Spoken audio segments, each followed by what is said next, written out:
écouter tout de suite Bernard Cazeneuve. Pour exprimer la solidarité du gouvernement aux élus de la ville et toute notre compassion et notre immense tristesse aux familles des victimes de cette tragédie qui s'est produite ce soir sur la promenade des Anglais. Un individu, après que le feu d'artifice avait pris fin, à bord d'un camion, d'un véhicule, a percuté un très grand nombre de touristes, d'habitants de la ville, qui sortaient de ce moment festif à l'occasion de notre fête nationale, qui incarne les valeurs auxquelles l'ensemble des républicains dans ce pays sont attachés. Le bilan de cette tragédie est extrêmement lourd. 80 personnes décédées, 18 urgences absolues, de nombreuses personnes blessées.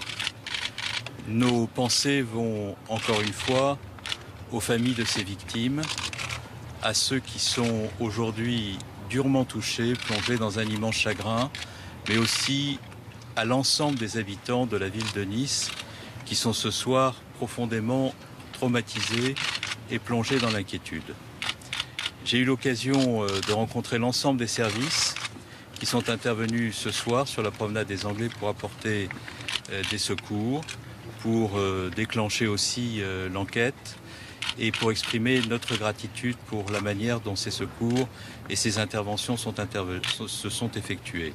Des policiers dans un contexte extrêmement tendu, extrêmement dangereux, ont réussi à neutraliser ce terroriste. Des pompiers sont intervenus pour sauver des vies. Et il y a aujourd'hui aussi la mobilisation de l'ensemble des acteurs de la protection civile, des SAMU, qui ont joué un rôle considérable. Notre pensée va d'abord, je le disais, aux familles. Et un dispositif d'accompagnement psychologique a été mis en place à Nice, à la CUM, qui rassemble des psychologues, les moyens de l'État, les moyens des collectivités locales. Et je veux remercier le maire de Nice, je veux remercier Éric Ciotti, je veux remercier bien entendu aussi Christian Estrosi qui s'est fortement mobilisé pour que le meilleur secours, le meilleur concours humain, le meilleur accompagnement psychologique puisse être déclenché. Nous souhaitons aussi que les enquêtes de police scientifique et technique aillent le plus vite possible pour que les corps puissent être restitués aux familles. C'est une souffrance terrible pour elles que d'être dans la situation où elles se trouvent, près du corps des membres de leur famille qui a trouvé la mort.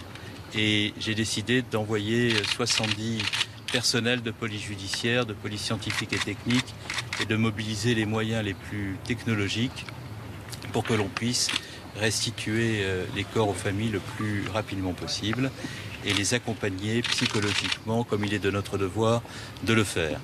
Je tiens également à préciser que nous rehaussons le plan Vigipirate dans le département en le hissant au niveau du plan Vigipirate attentat. Il y a un deuil, il y a un risque et par conséquent nous préconisons que les manifestations qui étaient programmées à Nice dans les prochaines heures ne se tiennent pas par respect à la fois pour la mémoire des victimes mais aussi pour des raisons de sécurité. Enfin, je voudrais dire un mot sur l'enquête.